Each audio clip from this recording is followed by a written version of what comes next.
YouTube, we're back. This is the way. This is it. We've arrived at the season finale, Jeff. It happened. The season finale. They said this could never happen. They said we could never even start a podcast like this. Who cares about Babylon 5? Brent, look where we are. You're going to compare it to Star Trek the whole time? That's what you're going to do? Seriously? Here we are. And you know what? We have the most incredible community here on YouTube. We've built this, we're a part of, and we built this, and we're a part of you, and it's awesome. And only like 2 or 3 people said it would never happen, but still they did. And here we are. We're capping off season 1. This is the last episode of it. Hey, guys, it's huge. I couldn't be more grateful for you guys out there, you guys watching. You guys are the core. Like, we do the podcast, like, we don't know who those people are. You guys respond, you comment, and we feel like, Jeff, I think I'm speaking for you too, we feel like we're getting to know you. Totally. And the Babylon 5 community is the best fandom community that I have ever been a part of. And I mean that, and I've been a lot of fandom communities. Well, and I mean that from the bottom of my heart. We had one run-in, right, with Mark a little while ago. I mean, you're now John Braided Chuckle Nugget as a result of that. But, since then, Mark and I have continued corresponding. Like, he's a super cool guy. He's a regular listener. Just, there was a misunderstanding, and we worked through it. That doesn't happen in other fandoms. No, at all. You get that, and then people start checking to see like who you follow on Twitter, and they like tell those people like, "Hey, stop following this guy because he's bad. He said something mean to me once." It's like you're policing other people's like, really? I don't even know half the people I follow. I know, but that doesn't happen here. That doesn't happen with this crew. Like, it's just great. And what I love in the comments too is sometimes you all get in some pretty heated back and forths, but like it's never petty. It's never dumb. Right. And then you're back next week to do it again. So cool. Yeah, I love it. I love it. So you guys are awesome. Today we're talking about Chrysalis season 1 finale. This is the end of Signs Importance as a thing. Didn't we get that? I don't think we talked about that last week. Wasn't that from last week, or was that this episode? Somebody actually said the word, it's been Signs Importance. Yeah, I think that was in Babylon Squared. Was it Babylon Squared? Are you sure? I'm not 100% sure, but I think that it was. Sure it wasn't Quality of Mercy? Because I think it was the Gray Council. You might be right. Was talking. I think. You might be right. Or maybe it's in this one. I don't know. Honestly, Jeff, I gotta be real honest. All of these episodes are running together in my head right now. You know what I mean? They really are. It's all coming together. You guys out there that have watched these things so many times, they're still separate in your head. But for Jeff and I can't I just know we hit stuff at somewhere along the way. A couple of weeks ago, we were talking about doing these at a fast, like doing 2 a week or something like that. Yeah. I have a hard enough time keeping stuff straight, doing 1 a week. I'm glad that we stuck to this tempo. Yeah. I'm with you. I'm absolutely with you. So with that, Jeff, let's go ahead and jump in. For you guys out there on YouTube, like, subscribe if you're new, because here's what we know looking at analytics. Yeah. Only about half of you are subscribers. The other half of you guys are finding us through other means, which welcome. Sweet. You're awesome. Go ahead and subscribe. Join the community. Make sure you comment down below. Jeff and I actually respond. It's not just you guys talking. Like, we're actually responding and interacting with you because we like hanging out with you guys. So you all know what to do. Bell icon stuff. Selfish pitch there. Subscribers, you might come in and check and see that our episodes are there, but like, subscribers matter to YouTube. That makes a difference to us and how we develop and grow as a show. So if you've been holding off thinking, I don't need nothing to subscribe to, like, we're not going to pollute your feed. We're going to respect it. We're just going to put high quality stuff in there. So just hit the button. There you go.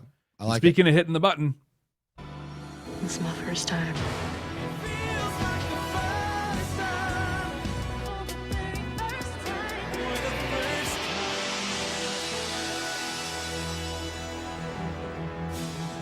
First time. Welcome to Babylon 5 for the first time, not a Star Trek podcast. My name is Jeff Akin, and I'm watching Babylon 5 for the first time. And I'm John Braided Chuckle Nugget, and I'm also watching Babylon 5 for the first time.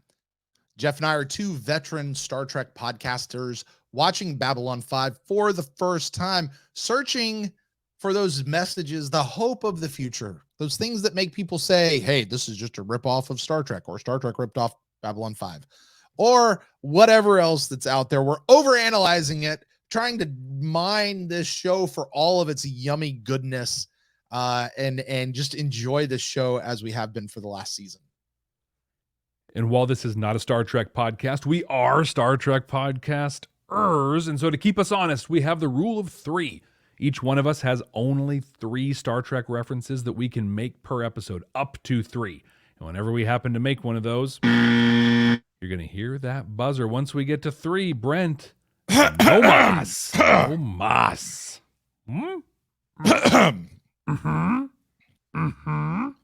Carry on. One of my favorite things that happens out in the world, in the community of the people that watch and listen to this podcast, are when people buzz themselves. When they comment, when they send in an email, anything like that, and they make a nice fun reference. You doing okay? Are you all right? Yes, carry on. Is it cold in here all of a sudden? Is anyone cold in here? Let me just move my pitcher of water right now. Oh, God! Keep that thing in your shirt? Belly? I still can't believe it, Jeff. I'm still on full frontal Londo from last week. He slapped it on the cards multiple times. I don't want to touch those cards. Ew. Burn them. Burn them with fire and run. Cheating. Give me hand sanitizer. But can you appreciate the innovation? He's like, wow, what could I do to grab some? Well, I got these things that aren't doing much else. Did he ever have to go in and measure it and see if it was long enough to reach around and? Is that a thing in the Centauri thing? And what do they measure from? Is it from the base that they go in and just make sure it can go? Or how do they even do that? I don't know. Yeah, how far are they pushing back to get it? I don't know. Is it a thing in Centauri culture? Do you want to know how long my tentacles are? I can reach all the way across the table. Right. So I can do it too. I get the extra large tentacle things. We got to stop, Jeff. This is a family-friendly show. We're skating really close to a things. Well, hey, listen. Dude, we're just talking about tentacles, man. He's an octopus pod thing. Centoctopus. Sure. Something like that. Yeah, sure. Hey, you know what? People so often will buzz themselves in their references to things they said. Normally in this section, we like to read the reviews that come in for us. We're holding off on that right now because we have a lot coming in. Brent will talk about it in a minute, but we have a super, super cool giveaway coming up next week right here. And he'll tell you how you do that, but it involves doing reviews. So I'm going to share with you just a message that came in from our website and one from YouTube. On YouTube, Chris Nielsen gives us a little hope for the future of Babylon 5. Yeah. He says, I can say with no spoilers that in future seasons, the acting is noticeably improved. Maybe they had more money for casting. Whew. I am really glad to hear that. Me too. Yeah.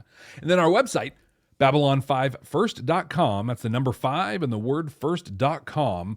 Mark sends and says that there's a lot of background explanations for many of the things that happen, like cast not being available or developing problems, or some stuff is a background joke. Some of the actors have real-life relationships that juxtapose as jokes when their characters interact.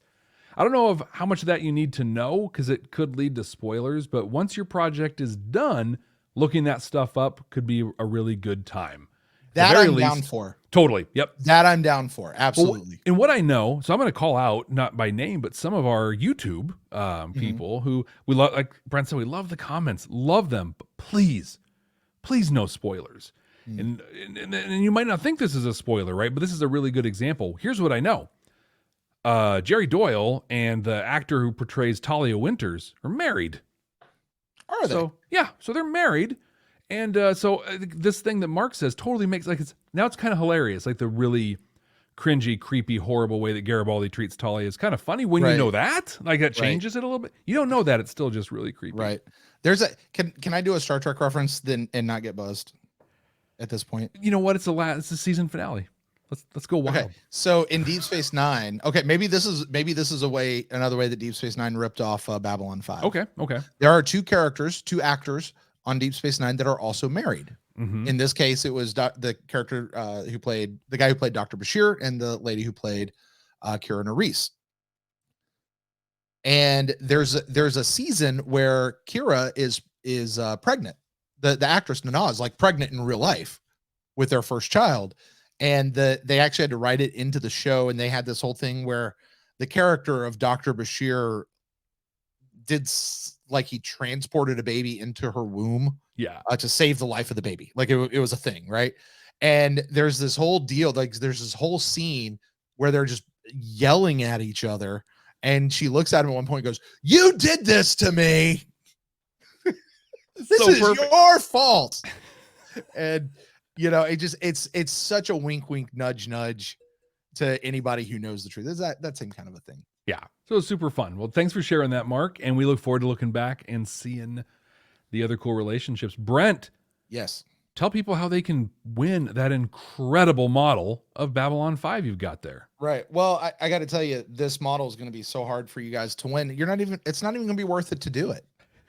It's okay. Not like, Jeff, I might just have to keep it because like nobody's going to want to do what we're requiring of them to do. But I will tell you guys, here's what you got to do. You got to go over to Apple Podcast or anywhere where you can leave a review. That's what we would like to ask you to do for us.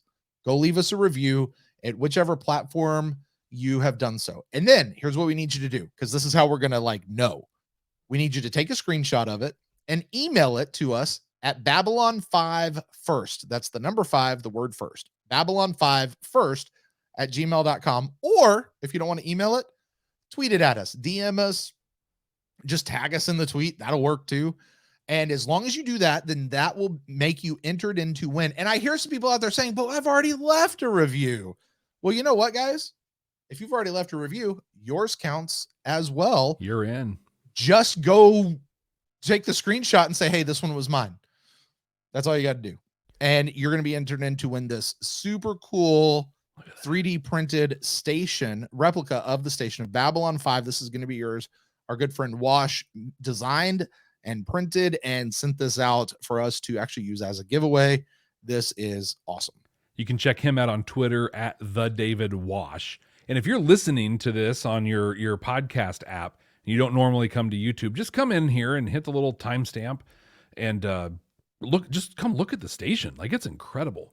Yeah, it's pretty neat. A little one other piece of logistics. So we're gonna name the winner in our recap, which is on Halloween. It's on October 31st. Is it really? It That's is. when we're doing it? Okay. Wow. Yeah, I guess it's like a week from now. I know. We're there. Wow, that's Halloween. Okay. Like, it happened. But wait, wait. How's that gonna work? Because my kids are gonna be like, Dad, we're gonna go trick-or-treating.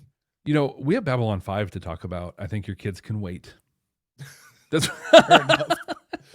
You tell them Jeff said. Tell them that, right? Kids, the candy will still be there. There's not that many kids out right now. Yeah, it's not a big deal. It's fine. But to help us out so we can be fair, we'll probably be taking things that we receive by that Sunday, the 30th, to the latest we can. But if you send it in at I don't know, 2 a.m. on Halloween, we're probably not going to get to it in time. So what I'm saying is go do in fact, go ahead and pause. It's cool. We'll wait. We'll sit here, pause, go in, do the review, and then come back and just hit play again. So we'll give you a couple seconds to do that. How's your email looking right now, Jeff? It's a little packed. Did it just light up? It's a good thing I have one of the newer MacBooks, because otherwise it probably would have crashed. Right. Yeah. Well, for those of us, let's get to the matter at hand, and it's quite a matter for those of us who have not watched this in quite a long time, possibly as many as 28 years. Those who aren't watching at all are just simply listening along with us here. Brent, tell us what Chrysalis is all about. Buckle in, guys. This is a long one. I had to actually put on my glasses. You look smart just to get through this. Thank you. You. So much happened in this episode, guys. I'm actually going to try to, instead of walking through the episode, I'm just going to try to put the storylines together, if that makes sense, and not try to cross them over. Like always, it's an ordinary, normal day on Babylon 5. How do we know that it's a normal, ordinary day? Well, Londo and Jakar are fighting. This time, it's over Quadrant 37. As usual, they're arguing over who gets to use it and how they use it, and Londo says, well, it was a part of the treaty. We get to be there. And Jakar's like, yeah, we don't really recognize that treaty since we had to sign it under duress. And it's not really a treaty at that point. Well, they're going back and forth and back and forth and back and forth. When who shows up? You remember that dude who was walking around going, hey, what do you want? Hey, what do you want? Remember him? Yeah, he was going around to all the ambassadors. Well, his name is Morden, we find out.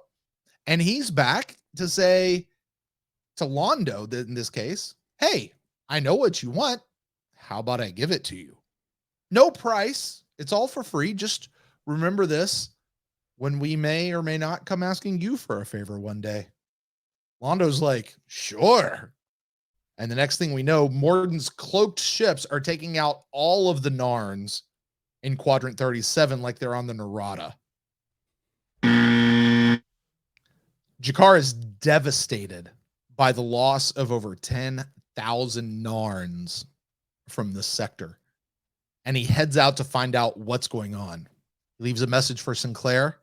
There is no going back now. Londo is shocked by Morden, but he's going to be a hero. And Morden says to some of his shadowy friends, Londo fits our needs perfectly. All right, let's talk about Delenn now. She's building some sort of tinker toy thing in her quarters. Whatever she's doing, it's making Lanier extremely anxious.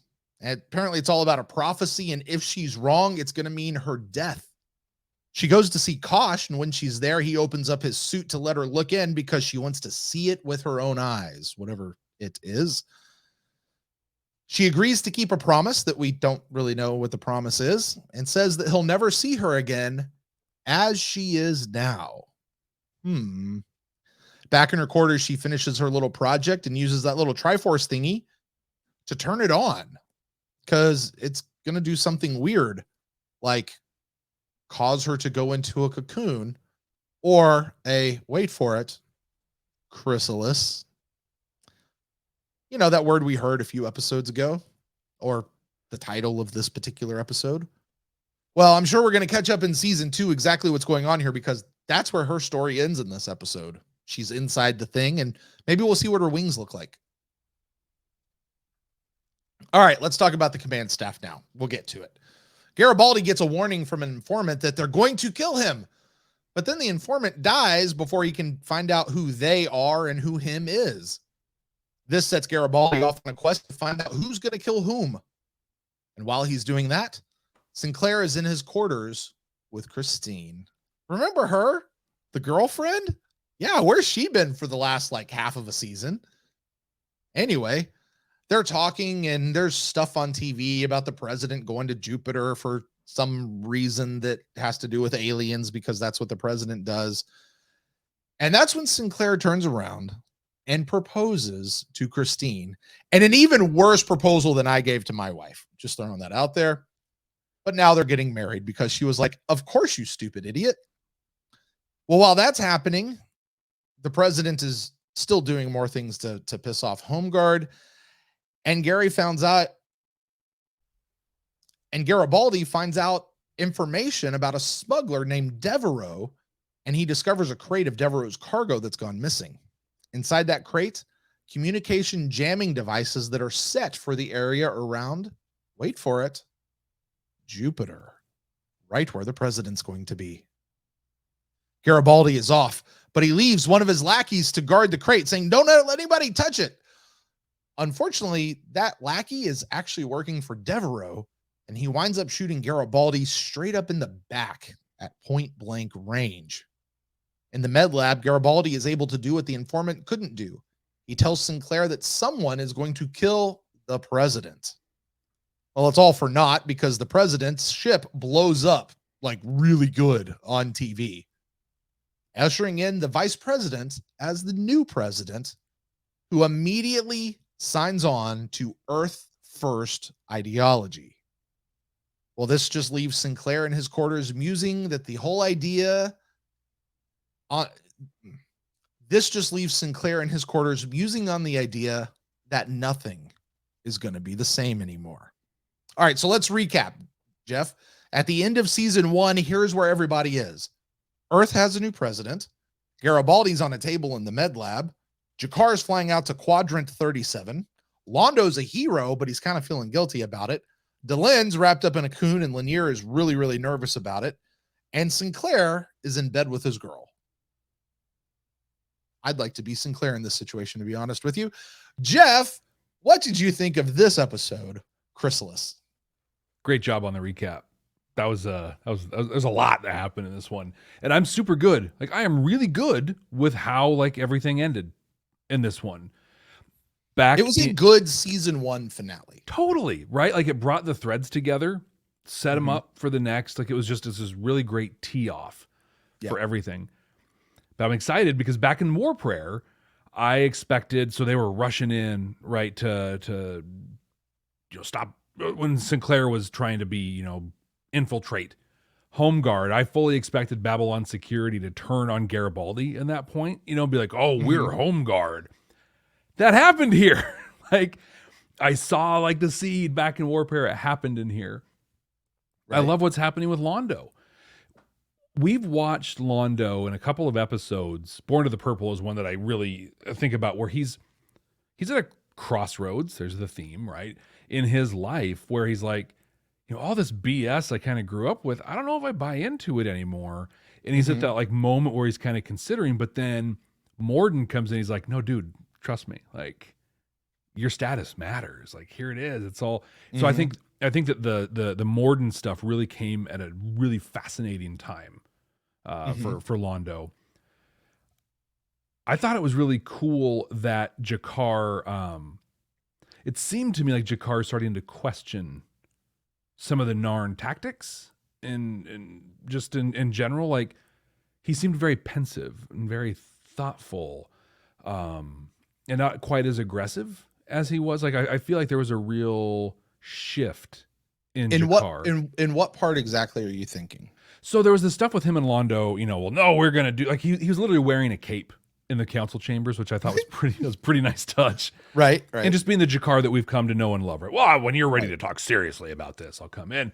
But then when Sinclair came, Natoth greeted him, and then the 3 women shuffled out of his thing.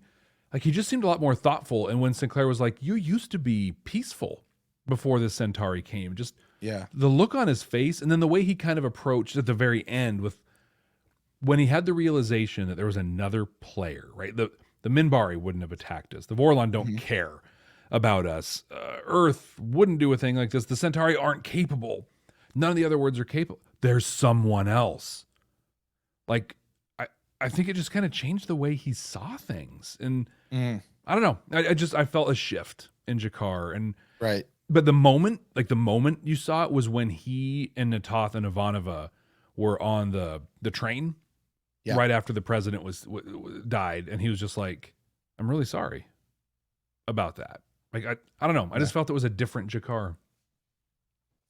Interesting. That line where he goes, there's a different player. There's someone else out there.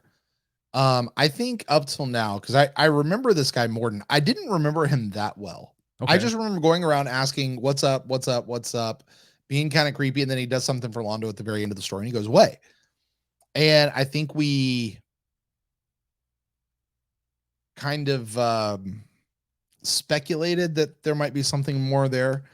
And then we've also speculated about these shadowy guys, the guys that kind of blip in and out and different things like that. And we don't really see who they are. And I think we've associated them with Home Guard.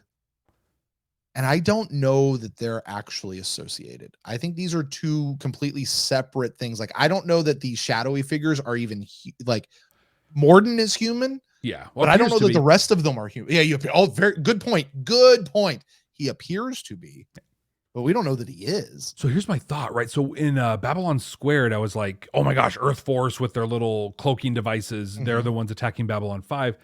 I think, right? So it was in Signs and Portents when the Shadows, I think they called them the Shadows, took out the Raider ship and the Centauri guy. And Lady Lydia was like, yeah, the Shadows were going to get him. And that was, I think we speculated there was a connection between Morden and these guys. I don't know if this confirms it, but in my mind, like, Morden says we're going to take care of it, and then those big shadowy things show up and blow up the Narn. But then we get those cloaked things. I wonder if it's these. I think Earth Force can cloak. Home Guard with Earth Force technology can cloak. These things are somehow do. Maybe these are the things they're fighting in that Babylon Squared future thing that we saw. They could, yeah. Maybe. Yeah. Yeah. I do think though, I gotta say though, the second that well, let me ask you this. I'll ask because I have a say, but I'll ask you when did you, I guess I have to reframe my question. Do you believe, and maybe this is diving into a whole conversation point, but do you believe that the vice president is involved with what happened? 100%. And when did you think that? When he gave his speech. Okay. You know, I mean, it occurred to me when the whole thing blew up and like he's getting sworn in, and you're like, the thought flitted through my head, but I didn't stick with it. But when he said, we're going to honor his legacy in this thing, and we're going to go with Earth first. That's when I was like, oh yeah, he probably was very much a part of this. Now, I 100% believe that this vice president, this is probably always who he was. He's always been an Earth first. Now, I know the president, some people have rightly pointed out in comments that the president did not run necessarily on a platform of Earth first. He ran on a platform of preserving Earth cultures. That's very, very similar, I think, to Earth first. But if we want to get technical, those are a different thing. Mm-hmm. I 100% believe that he would have, if assuming those presidential elections work the way that ours here in America work in 2022,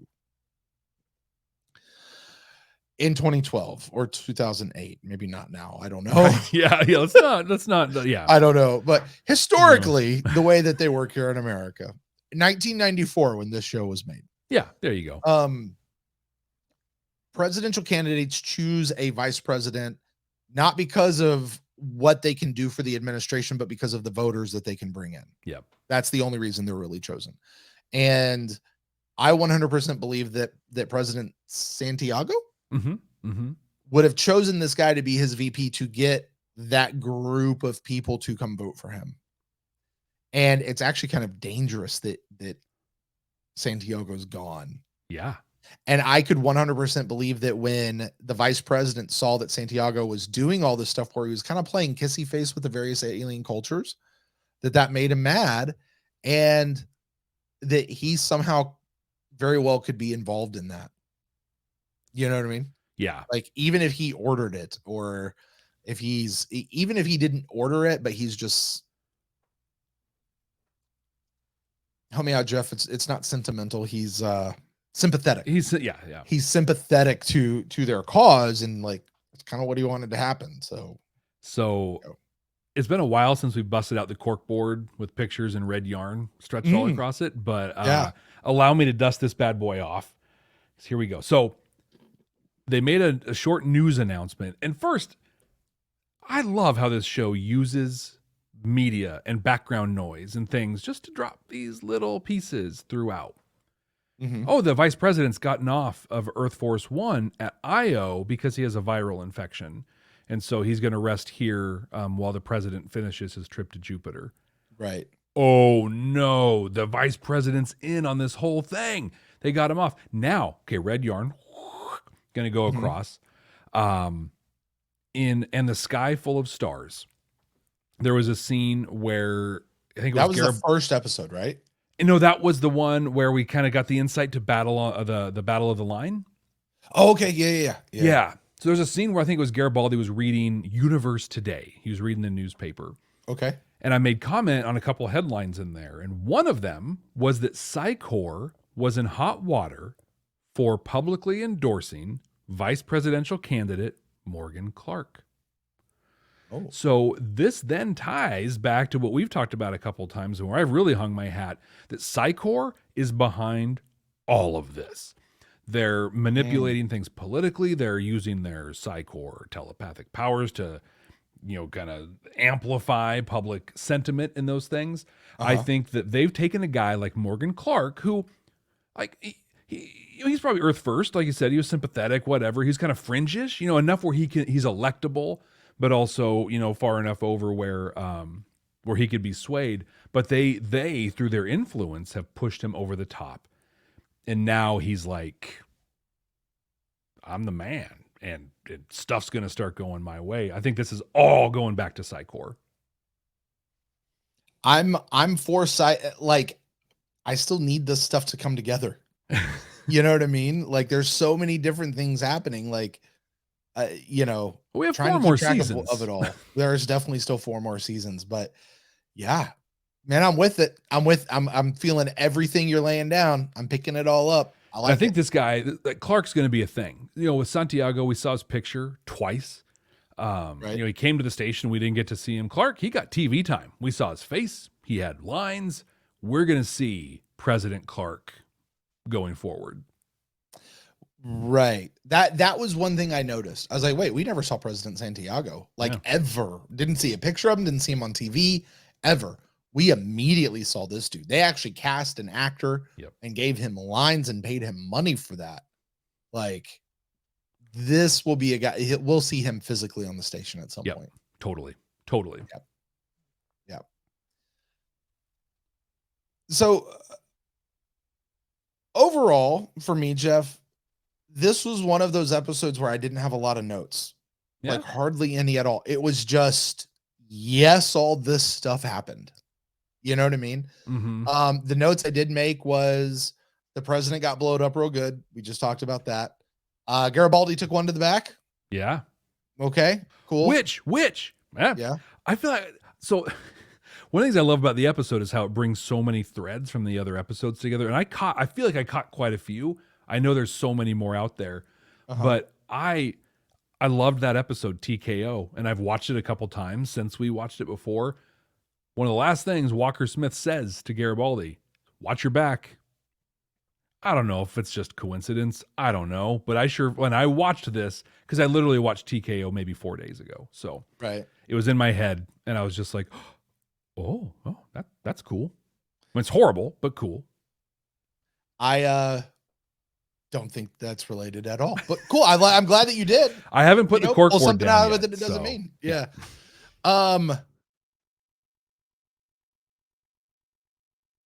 The what you want dude is back. Mm-hmm. Like, that's a note. You know, Morden, we now get a name. And I mean, man, they owned the Narns. I mean, these guys came in with Vorlon type power and then just scuttled away. So I think this is a thing, a big bad that we're gonna find. Is Psychor attached to these guys? I don't know. Maybe we'll find out. Delenn does the Chrysalis change, but again, that's an unresolved storyline right now. Like, okay, there you go. But I think what we got, and this was the note I had from that, she did it because it's part of the prophecy. Yeah. But the Great Council didn't want her to do anything about it. And they're pissed at her. And this line that the dude from the Great Council said is, now she's committed us to this path. So, like, if she didn't do this, did this leave options open? And is this forcing their hand to do something? Or, like, I still want to know more about this prophecy. Again, yep, that happened. What does it mean? My question, though, is it the same prophecy? Because I feel like in Babylon Squared, I feel like the prophecy was really focused on humanity and Sinclair. I mean, I could have been just, assuming that with the context in there. And then here she starts talking about prophecy. Right. Most, especially deeply religious, cultures have more than one prophecy. Right. Yeah, I don't know. And then, so she's going to go in this Chrysalis. Okay. What is this going to do to her? She goes to Kosh. This is honestly probably the most interesting thing. She says, I need to see it with my own eyes, or I need to see it for myself or something. And he reveals himself to her. That's what it seemed like. He showed her, he went Londo on her and showed her, like, I don't know. He just took his helmet off. That's all we started. Right. Well, who knows what else? And she's like, cool. I'm going to keep my promise now. My promise not to tell anybody. What is that? And then she's, and obviously she says, you'll never see me again in this form. So I think clearly that means Delenn is not going anywhere. they're just gonna like, are they just changing something to make makeup easier for her as an actress? I could imagine. Or like what is it? Do I care? Is this gonna is this why she's gonna look different than every other Minbari out there now? I guess I'm not saying she is. I'm just speculating. I don't know. So we leave that, and then Sinclair and Christina are supposed to get married. I'm gonna make a bet they never actually get married. I think something horrible is gonna happen to one of them, because if they get engaged and get married in the same episode, then that's generally pretty okay. If they don't, TV's taught us over the years that somebody's got something bad coming their way. Right. So and between the two, can I just say this? Yeah. I'd prefer Catherine Sakai to survive. I really like her. I do too. A lot. Jeff, I just found another way that Babylon 5 is like Deep Space Nine. Oh, okay. The commander gets a girlfriend who's a space runner, although Deep Space Nine's didn't happen until like season 4 or 5 or something like that. And that relationship took a really long time to develop. But yeah, that's going back to last week's episode where someone said we should specifically compare it to DS9. And we are. Yep. There you go. Yep. There you go.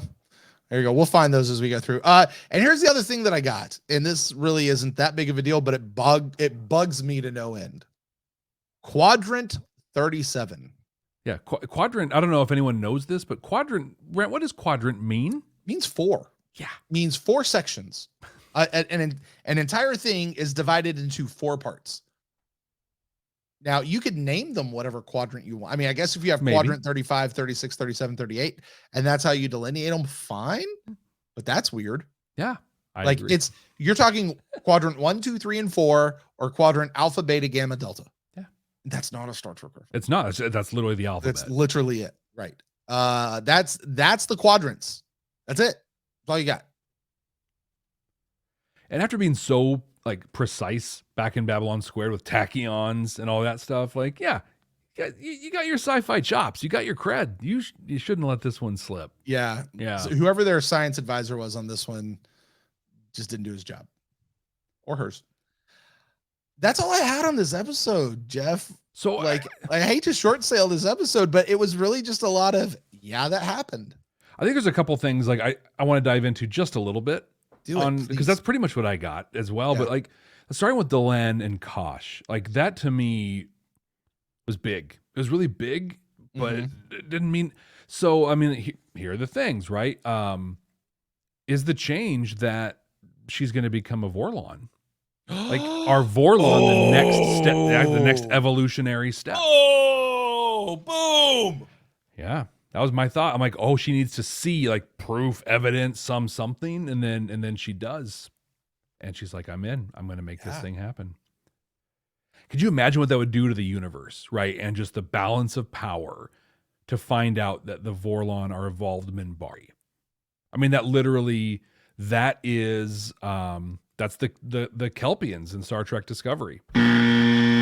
Through whatever choice, they had a culling that didn't allow them to evolve to the next level that they went. They had an encounter where Saru realized, I can pull these ganglia. They come off, and my change, I forget what the change was called, but when I go through it, I actually turn into like a pretty badass dude out of that whole thing. Have they been somehow artificially holding their evolution back so they don't become Vorlon? Right. I appreciated that. Sorry. No, it could be. Yeah. I appreciated that she went to Sinclair and offered to share what happened at the Battle of the Line. I thought that was a really cool thing of hers. And I think the flip side to that cool thing is that he had stuff to him that was more important than that. Like, I think Sinclair 20 episodes ago might have walked away from some of the stuff going on because he seemed so much more, but now like, he's grown as a person, as a leader, as a commander, and he's got bigger fish to fry than figuring out what happened 11 years ago. Mm-hmm. I really, really was disappointed in this moment. Yeah. Because I thought they were going to really tell us what happened at the Battle of the Line, and they didn't. It was just do you remember? Yeah. Well, parts of it. Okay. Well, let's move on. Like, why bring it up? Honestly, it didn't pay off for me when they brought it up. Yet. Yeah. That's my thought. That's my thought. It's more like I'm honestly this is a problem I'm having with Babylon 5 right now. I know the world building. They're asking so many questions, but they keep asking the same question and just leaving it there. Like it's not even like they're going to answer a question and then that answer is going to ask another question. They're sticking on the same question. That's a good point, because they asked the question, and then in And the Sky Full of Stars, they did exactly that. They answered some and asked some more, and they've been riding that train. That's it. Yeah, there hasn't been any more movement. Like the answer to a question should spur another question. That's awesome. Yeah. When you're just circling around the same question again and again and again, like frankly, it gets boring. Like I need you to answer this so we can move on. Like quit. It's like we can't move on until we find out the source of the burn. Right? Yeah. And it takes over the whole damn show. And it doesn't. And it's like, that's not what this is supposed to be about. And I don't care. Like you've beat it to death so much that I actually don't even care anymore. Yeah. I actually want this to blow up in your face now. Like, right. Right. Two thoughts with, in regards to Jakar on this one. So we talked about him realizing there was another right out there. I wonder if oh my gosh, there's another. And then 4 seconds later, he's packed his bag, got on a ship, sent a note to Natoth being like, hey, I'm outie. I'm gone. I wonder if she's going to be like the interim ambassador. That would be fun to have a couple episodes of her like in a council meeting being Natoth. Like, I'm down for that. Is she going to beat somebody down with a wrench? Exactly. But, in the War Prayer, right, when he and Catherine Sakai had their little interaction, because Catherine ran into that, those bigger things, and he was like, there are species out there that see us as ants. And so I wonder if that was his like, oh my gosh, we're not ants anymore to them. I got to go let Homeworld know, because this is not going to end well for us. And in his message to Natoth, did you notice anything about how he signed off to her? No, what did he say? Expect me when you see me.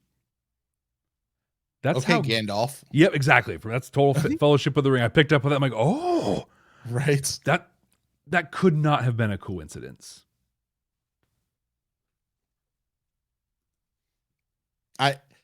Sure. I don't know. Maybe I'm just looking for something here. I mean, honestly, because like that's one of those things where I just say, hey, JMS is a Lord of the Rings fan, and he threw that in as a little homage. Like it's his little head nod to that. You know what I mean? Yeah. It's cool. I'm going to steal it and bring it over here. Could be. I'll tell you something that actually occurs to me. All right, Kosh. I want to talk about Kosh for a second. Right after the president's ship blows up, he walks in because he walks in, he says a line, and then he leaves. Like he's done this all season long. He does it in this one. He walks in and he goes, "It has begun," or "This is the beginning," or whatever he said. Like it has begun is pretty much what he said. What are we talking about? Delenn's in the prophecy. She's forced the prophecy to start this whole thing. Like, what has begun? Is Kosh a being out of time? Like, what's his deal? I need that answer. I think it was season 5. Yeah. I think it was the Deathwalker episode. I could be wrong, but yeah, I think it was Deathwalker when Sinclair went to Kosh and told him, hey, we're going to vote on what to do with this war criminal. You should be here. But he was busy watching The Guardian of Forever that had all the footage in the history of humanity. And Sinclair's like, what are you watching here? He's like, I'm studying.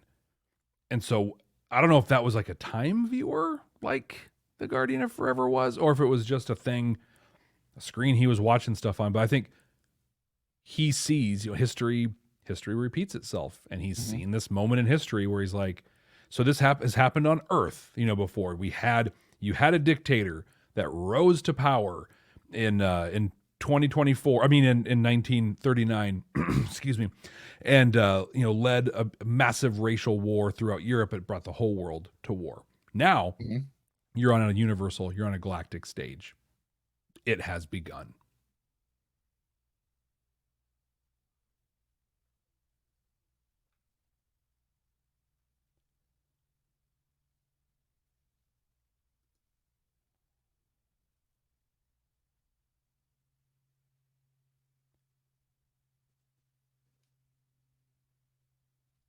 But I think now that we've talked through this, those are the notes. That's it. That's that's me. Jeff, I mean, that's what I was saying. This is an episode that it happened. Mm-hmm. And I'm really kind of mad that we're doing a season 1 recap next week, because I'm eager to get into the next. Like, okay, is Delenn going to emerge in the next episode from this Chrysalis? I want to see what changes happened. What's Sinclair going to do now that everything's different? Yeah. Are he and Christine actually going to get married? Well, he said April, and she's like, how about June? Right. So, although I will note, this episode ended at New Year's Eve. Mm-hmm. Okay, so here's a theory for you. Here's a season 2 theory. Okay. This episode ends at New Year's Eve, going into New Year's Day, and we're told within like this episode or the last episode that season 1, the events of season 1 have occurred over about the course of 6 months. So if they're going to get married in June, does that mean that that's when season 2 is going to start, is in June, and season 2 is actually going to be the wedding? Like that first episode of season 2 is going to be right the wedding? Off the bat. Yeah. Is real time going to pass while we're in the season break? I like that. I like it because it's a great way to kick off a season, right? With a wedding in there. But then it also gives time where it's not like, hey, Delenn was in her cocoon yesterday and today she's emerging. Be like, no, she was in there for 6 months. Like, this is a rebirth for her. I like that idea a lot. All right, Jeff, let's do the thing. Let's boil it down. Does this episode give us any hope for the future? Does it give us any messages? Does it give us any that Star Trek-y idea? This was a wild ride, this episode. I think it was a great season ender, like we've talked about. It set up the season really well. Like you said, I had to restrain myself from hitting play next episode because I want to see what happens in season 2. It had action, right? Intrigue, politics. It brought so many things together, but a Star Trek message in this one, not so much. There's Delenn. It's always Delenn with me and the Star Trek messages, but Delenn like potentially sacrificing herself again for a thing that she believes in. Yeah, maybe. G'Kar and Londo being cool after the death of Santiago. That's okay, maybe. But this was not a Star Trek like episode. This was 100% a Babylon 5 episode, and I loved it. I'm going to give it 0 deltas, but I am going to give it 5 Minbari airbender head painty things for being an awesome episode of Babylon 5. That's the thing we're going to use to represent Babylon 5. I don't know. Airbender head thingies. I like it. We need a name for it, though. Yeah. If there's a name for it, people, without spoiling. What's the dude? Aang? Isn't that Aang? Yeah. Yep. We're going to call those Aangs. You're going to give them 4 Aangs. I like it. I think that's important going forward, Jeff. We can give it deltas, but then we can also give it. Hey, listeners out there, we need you. Yep. Okay. Step up. What is the thing we're going to use to represent Babylon 5? Please don't say Londo tentacles. Okay, wow. Please don't say that. I need Talia to wipe that from my mind. It's just right? Gross. But like what is it that sort of is representative of Babylon 5? Yeah. What makes that? Because I think we should start doing this, Jeff. I think we should add this to the show at this point. Because as I said a couple weeks ago, by the way, I 100% agree with you. This isn't Star Trek at all. Great episode of television. The last 3-4 episodes of this, Jeff, have been great episodes of television and not very Star Trek. And that's okay.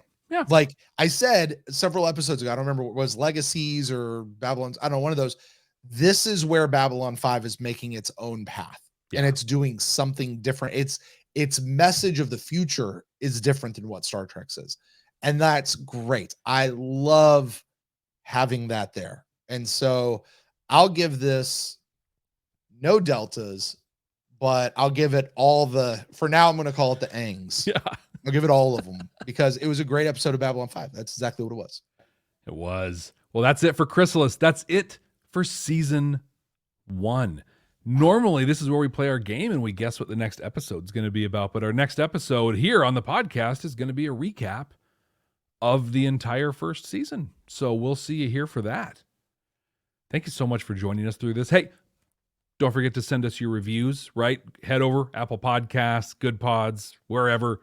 Leave a review, screenshot it, tag us on Twitter with it at Babylon First, or email it to us, babylon5first@gmail.com. That's the number 5 and the word first. And Brent, until next time.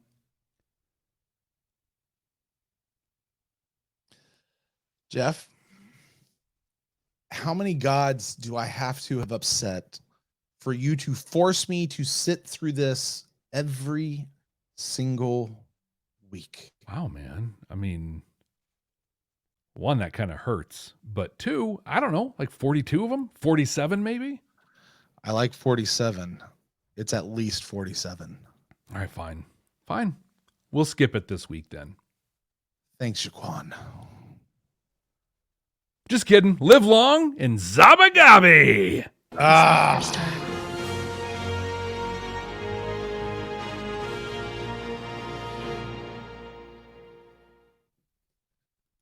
We just finished season 1, Brent. We just finished season 1. That happened. Mm-hmm. I like adding something. Something. Yeah, I don't know what to call it. How, how Babylon 5 is this episode. Like, I like that. I think I get really nervous asking people. I mean, I'm literally, you asked, I'm going to do it again. Hey, YouTube, what should we call those things? But it's got to be something that we've already seen, right? You can't pull out, that's this Blogablu. That's a big deal. And the third, nope, that's not going to work. It's got to be something we've already seen. But let us know. We'll start rating deltas and angs or whatevers. Mm-hmm. Did you know? Here's a little thing I found. Even though this was the 22nd episode of the season, they actually shot it as 12th in order. Really? Yeah. Well, this was for all the special effects. It was to let them do all the special effects, and to make sure they still had money for it. I guess, yeah. Right. But yeah, I mean, you come in with your first season basically written. That makes sense. Why not? Get the big heavy hitter ones recorded early. YouTube, you rock. Thank you so much. Yeah. What do you say we do this again next week? Let's do it again next week. Let's talk about all of season 1. Okay. Yeah. Sounds like all of these things. Because maybe it'll be more than a That Happened show. Yeah. We got to. But guess what? Season 1, that just happened. That happened. Yes, it did. All right. We'll see you next week. Bye, guys. Let me actually hit the button this time, Jeff. That helps. It's good.